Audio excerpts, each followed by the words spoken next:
Assalamu alaikum, this is Maruk Khan. Welcome back to another video. I hope you all are doing well. So इस video में हम लोग chapter 2 chemistry of transition elements के IPC nomenclature करेंगे। ये inorganic chemistry का part है और इसमें हम नोमेनक्लेचर करेंगे आईपीसी नोमेनक्लेचर। आपकी सेकेंड ईयर केमिस्ट्री में दो पार्ट होते हैं, दो पोर्शन होते हैं, ऑर्गेनिक और इनऑर्गेनिक। तो आपको आईपीसी नोमेनक्लेचर करने होते हैं। ऑर्गेनिक केमिस्ट्री के अलग होंगे, इनऑर्गेनिक केमिस्ट्री के ट्रांजिशन एलिमेंट्स के ही नोमेनक्लेचर है।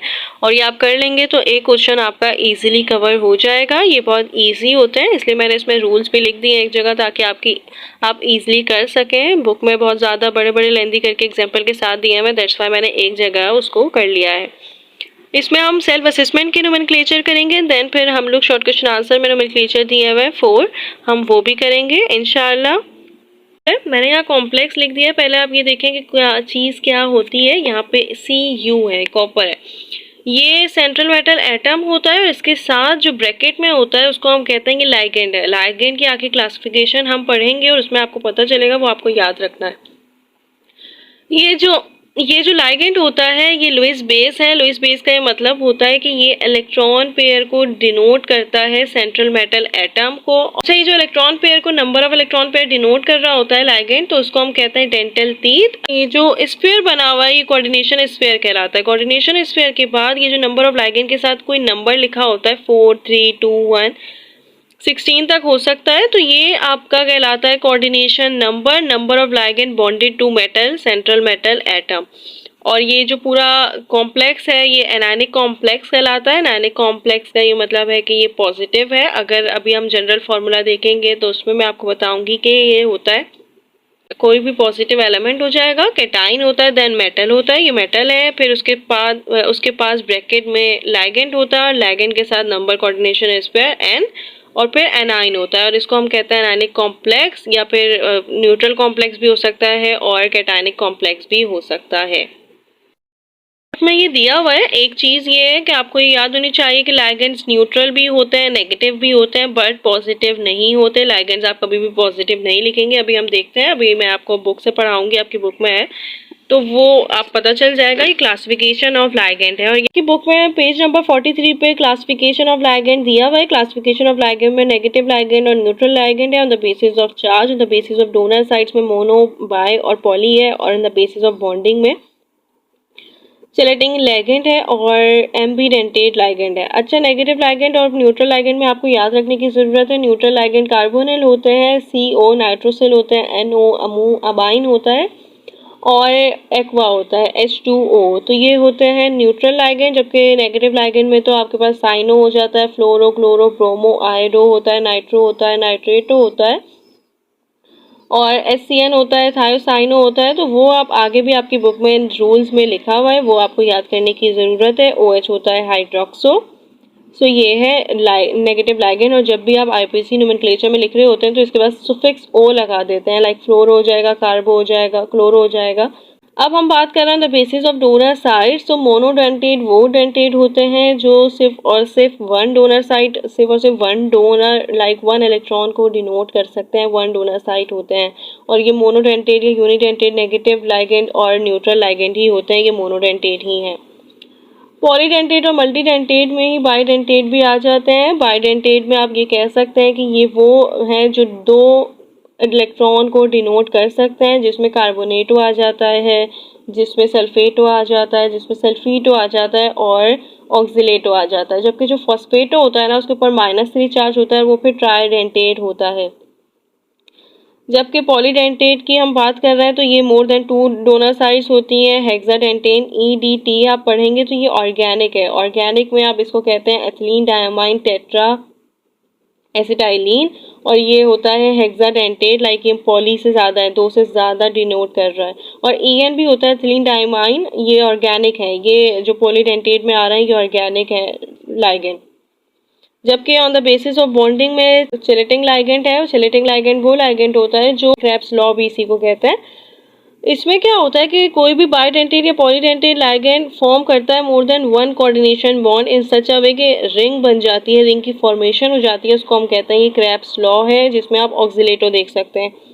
जब भी ऑक्सिलेटो देखें तो उसका होता है फॉर्मूला C2O4।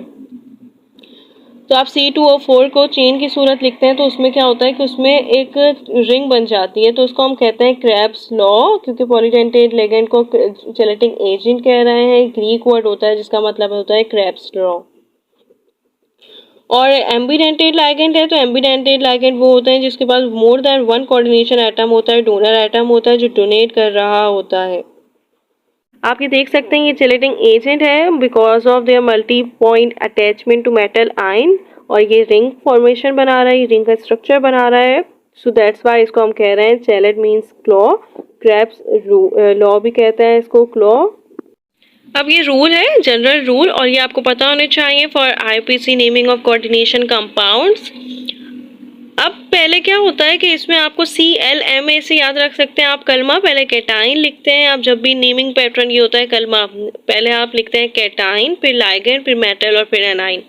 जनरल रूल्स की बात कर रहे हैं, जनरल रूल में आपको पहले कैटाइन लिखना होगा। अगर कभी कैटाइन आपको कोऑर्डिनेशन कंपाउंड्स में दिया हुआ है तो पहले आप कैटाइन का नेम लिखेंगे, देन फिर आप लाइगेंड लिखते हैं। और इसमें रूल, लाइगेंड का रूल ये होता है कि प्रायोरिटी ऑर्डर ये होता है कि पहले आप न्यूट्रल एटम को फोकस करेंगे, देन फिर आप नेगेटिव लाइगेंड का नेम लिखेंगे। ऑर्गेनिक में आप यूज़ करते हैं बेस, ट्रिस, टेट्रा केस, पेंटा केस, जबकि जो इनऑर्गेनिक लाइगेंड है, जिन इनऑर्गेनिक में आपने सारे पढ़ लिए, बस ऑर्गेनिक में आपको याद रखना है EN और EDT है। जब भी आ जाए एथिलीन डायमाइन के एथिलीन डायमाइन टेट्रामाइन आ जाए तो सॉरी एसिटाइलिन आ जाए तो वो होता है ऑर्गेनिक कंपाउंड, जबकि इनऑर्गेनिक में आपने डाई, ट्राई, टेट्रा, पेंटा, हेक्सा ये यूज़ करना है, ये आपको याद रखना है।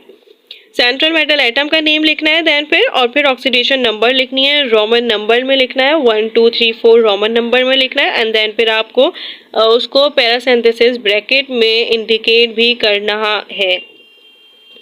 अब आपको क्या होगा, ऑक्सीडेशन नंबर के बाद आप एनाइन का नेम लिखते हैं, लेकिन एनाइन के नेम के साथ आप कभी भी उसका नंबर नहीं लिखते हैं, नंबर कभी भी नहीं आएगा, सिर्फ और सिर्फ नेम आएगा। अगर अभी हम आगे एग्जाम्पल सॉल्व करेंगे तो आपको समझ आ जाएगा। जबकि अगर कभी भी चार्ज लगा हुआ हो कोऑर्डिनेशन स्फीयर के साथ, कभी भी चार्ज हो तो उसमें आप आयन लिखेंगे ज़रूर, ये होता है इसका जनरल रूल। और ये आपकी बुक में भी लिखा हुआ था, मैंने बुक से बहुत बड़ा बड़ा लिखा हुआ था, दैट्स वाई मैंने कहा कि मैं ये 5-6 पॉइंट ऐसे लिख दूं कि आप इसको याद कर सकें और अपने पास लिख सकें एज अ रिमेंबर करने के लिए, कि आपको ये याद रहे। ये पेज नंबर 46 पे सेल्फ असेसमेंट में दिए हुए IPC नेम्स, और आपको इसके नेम्स लिखना है। ये पहले हम सेल्फ असेसमेंट के करेंगे, देन फिर हम शॉर्ट क्वेश्चन आंसर्स के करेंगे सॉल्व। इसमें आप देख सकते हैं H2 और Cl है, और ये दोनों लाइगेंड है, और दोनों लाइगेंड में दोनों ये फ़र्क है कि एक न्यूट्रल है और एक नेगेटिव है। ये न्यूट्रल है H2O, मैंने आपको बताया था ये न्यूट्रल है, 0 आ जाएगा, और ये Cl है, क्लोरो माइनस होता है। अब आपको मैंने कहा था प्रायोरिटी ऑर्डर आपको याद रखना है। पहले हम लिखेंगे, पहले हम न्यूट्रल का नेम लिखेंगे, देन फिर हम नेगेटिव का लिखेंगे। तो हम लिखेंगे टेट्रा हाइड्रो पेंटा, ये 5 है ना, ये पेंटा हुआ, तो हम लिखेंगे पेंटा हाइड्रोक्सो क्लोरो, देन फिर हम लिखेंगे प्लेटिनम, क्योंकि PT होता है प्लेटिनम।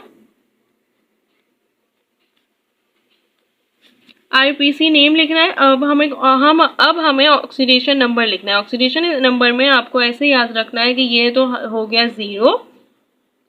क्लोरीन की ऑक्सीडेशन नंबर होती है -1, क्लोरीन -1, और नाइट्रेट के ऊपर चार्ज है -3 का। -3 जब भी आप ऑक्सीडेशन नंबर निकालते हैं, आपने निकाला होगा जब आपने इलेक्ट्रोकेमिस्ट्री चैप्टर पढ़ा होगा तो उसमें ऑक्सीडेशन नंबर निकालना सिखाया होगा।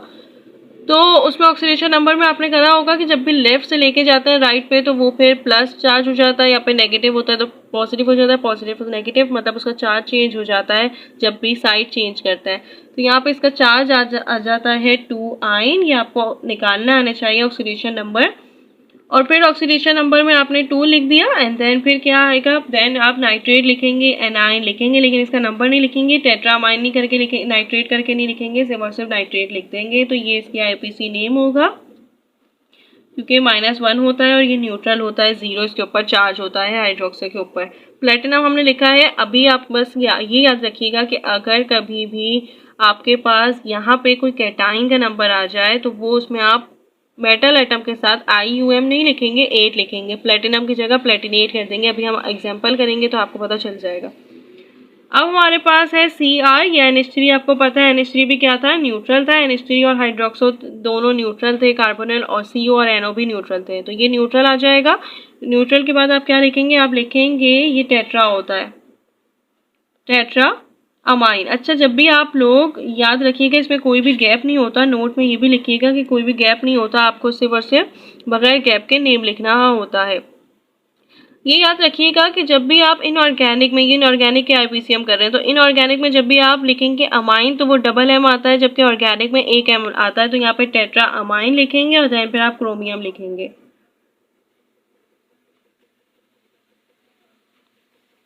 आईयूपीसी नेम लिखना है हमें। आईयूपीसी नेम में यहाँ पे तो 0 हो गया और ये न्यूट्रल है, 0 हो गया इसका चार्ज, यहाँ पे +3 है, तो इसका क्या मतलब है कि क्रोमियम का जो क्रोमियम की जो ऑक्सीडेशन नंबर है वो 3 है। और मैंने आपको कहा था कि हम आइन लिखते हैं अगर कभी भी कोऑर्डिनेशन स्फीयर पे चार्ज आ जाए, तो यहाँ पे चार्ज आ गया है, यहाँ पे आप लिखेंगे आइन। अब हम 3 करेंगे, 3 का ये मतलब है कि यहाँ पे K2 दिया हुआ है, ये K का मतलब होता है पोटेशियम, यहाँ पे आप लिखेंगे पोटेशियम, पोटेशियम। फिर यहाँ पे Cn है, Cn नेगेटिव लाइगेंड होता है, यहाँ पे माइनस आ जाएगा, ये -1 और 6 है, यहाँ पे 6 है, 6 का मतलब होता है हेक्सासाइनो। और Cu दिया हुआ है, Cu का मतलब है ये कॉपर है, लेकिन कॉपर के साथ आपके पास कैटाइन दिया हुआ है, और कैटाइन जब भी आएगा तो हम ये बोलते हैं कि कैटाइन जब भी आता है तब हम IUM के साथ AT लगा देते हैं, यहाँ पे हो जाएगा क्यूप्रेट। सही है, प्लेटिनम होता है। फिर अगर एनायनिक कॉम्प्लेक्स भी जिसको कहते हैं पॉजिटिव कॉम्प्लेक्स होता है, या फिर आपके पास कैटाइन दिया हुआ है तो वो फिर हम कहते हैं क्यूप्रेट। और यहाँ पे इसका ऑक्सीडेशन नंबर क्या होगा, तो ऑक्सीडेशन नंबर यहाँ पे 6 है और पोटेशियम का 2 है, 6 - 2 कर देंगे, 4 आ जाएगा कॉपर का, 4 आ गई ऑक्सीडेशन नंबर कॉपर की। 6 साइनो का था, -6 आ गया। ऑक्सीडेशन नंबर आपको निकालना वैसे भी आनी चाहिए, अगर आप ऐसे निकाल सकते हैं जैसे आपने इलेक्ट्रोकेमिस्ट्री में निकाली थी तो वेल एंड गुड, और अगर आप ऐसे भी निकाल सकते हैं 6 है और पोटेशियम का 2 है, यहाँ से 6 - 2 कर देंगे, आपके पास आ गई क्यूप्रेट की ऑक्सीडेशन नंबर 4। अब है AlF6, तो ये आप ऐसे करेंगे, इन्होंने बस आपको सिर्फ और सिर्फ कंफ्यूज करने के लिए दिया हुआ है। यहाँ पे F मेटल है और ये F लाइगेंड है और Al है मेटल, यहाँ पे आप लिखेंगे हेक्साफ्लोरो, यहाँ पे Al है, Al होता है एल्यूमिनियम। ऑक्सीडेशन नंबर लिखेंगे, ऑक्सीडेशन नंबर का मतलब है F के साथ 6 है और F का जो ऑक्सीडेशन नंबर होती है -1 होती है, यहाँ पे -6 हो जाएगी, -6 इज इक्वल टू -3 है। ऑक्सीडेशन नंबर हम ऐसे भी निकाल सकते हैं ना, मैं आपको अभी भी दिखा देती हूँ। यहाँ पे -1 है, ये 6 हो जाएगा, इज इक्वल टू -3 है, -6 इज इक्वल टू -3। अब जब यहाँ से लेफ्ट से राइट पे आ रहा है तो वो +6 हो जाएगा, -3, और यहाँ पे प्लस माइनस माइनस, तो इसका मतलब है कि आंसर आएगा +3 आइन। क्यों? क्योंकि यहाँ पे आपके पास -3 है, कोऑर्डिनेशन स्फीयर के पास चार्ज दिया हुआ है, तो यहाँ पे आंसर आ जाएगा एनाइन। ये हो गई आईपीसी नेम। करेंगे शॉर्ट क्वेश्चन आंसर्स की आईपीसी, इसमें 4 दिया हुआ है और ये 4 लास्ट करेंगे हम, देन फिर इंशाल्लाह आप लोग बोलेंगे तो ये मैं बुक की करवा रही हूँ, इंशाल्लाह अगर आप बोलेंगे तो मैं कोई और भी प्रैक्टिस के लिए करवा दूंगी, बट ये सेल्फ असेसमेंट और शॉर्ट क्वेश्चन आंसर्स की मैंने आज की वीडियो में करानी थी। तो फर्स्ट वाला है Na2, यहाँ पे Na2 कैटाइन दिया हुआ है, Pt आपके पास मेटल है और OH है हाइड्रोक्सो और ये होता है लाइगेंड, ये माइनस होता है, इसका आंसर होगा सोडियम। मोबाइल पकड़ के ना लिखना बहुत मुश्किल होता है। सोडियम आ गया, फिर आपके पास टेट्रा आ जाएगा, टेट्रा यहाँ पे OH है, OH का मतलब है हाइड्रोक्सो, हाइड्रोक्सो प्लेटिनम के साथ आप प्लेटिनेट लिखते हैं क्योंकि यहाँ पे कैटाइन दिया हुआ है, तो यहाँ पे आ जाएगा प्लेटिनम।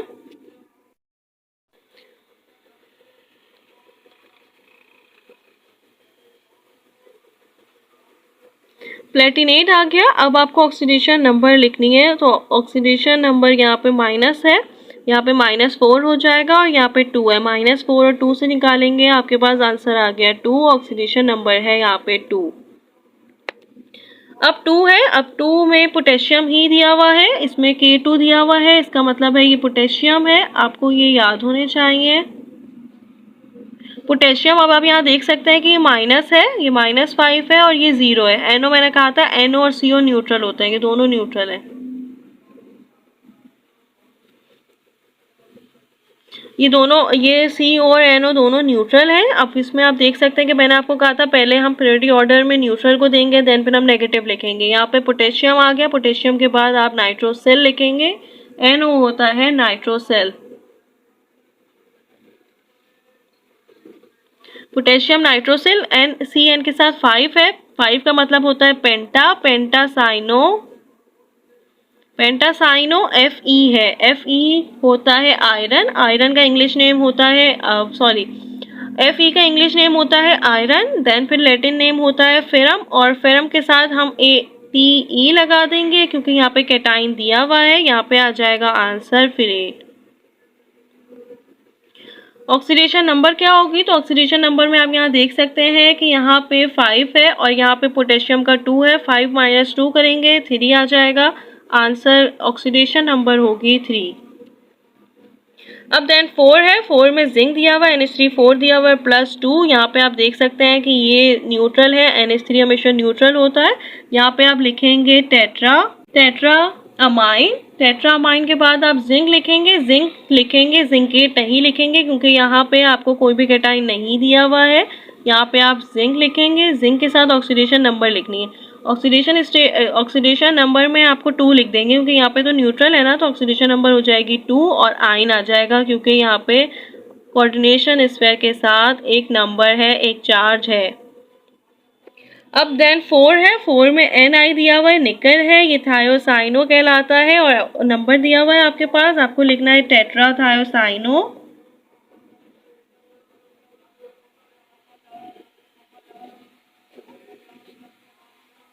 टेट्राथायोसाइनो होता है, देन फिर Ni के साथ आप निकल लिखेंगे। निकल के साथ आपको ऑक्सीडेशन नंबर लिखनी है, ऑक्सीडेशन नंबर होता है -4। यहाँ पे माइनस है ना, ये माइनस होता है, नेगेटिव लाइगेंड है। यहाँ -4 से +2 हो जाएगा। जब आप यहाँ पे लेके जाएंगे तो -2 होता है और फिर क्या होता है +4। ऑक्सीडेशन नंबर निकालनी आनी चाहिए, मैं फिर बोल रही हूँ। यहाँ पे आ जाएगा ऑक्सीडेशन नंबर 2 और आ जाएगा आयन। सो ये थी ऑक्सीडेशन नंबर। आई होप आप लोगों को समझ आई होगी। सो ये था IPC nomenclature of inorganic compounds transition elements. I hope आप लोगों को समझ आया होगा। इसमें आपको पहले तो लाइगेंड याद रखना है कि कौन सा न्यूट्रल है और कौन सा नेगेटिव है, कौन सा बाइडेंटेट पॉलीडेंटेट है। जब मैंने आपको इसके MCQs करवाए थे तो मैंने कहा था कि याद रख लें क्योंकि बाइडेंटेट लाइगेंड में कोऑर्डिनेशन नंबर में आप -2 × 2 करते हैं तो उससे कोऑर्डिनेशन जो नंबर होता है वो बढ़ जाता है। तो ये है कि बेसिक ट्रांजिशन एलिमेंट्स का यही होता है कि आपको ये याद होने चाहिए। आप best of luck to all of you. इंशाल्लाह अगर आप लोगों को समझ नहीं आया तो आप लोग मुझे बताइएगा, मैं वापस से समझा दूंगी। It's not a big deal. अल्लाह हाफिज़।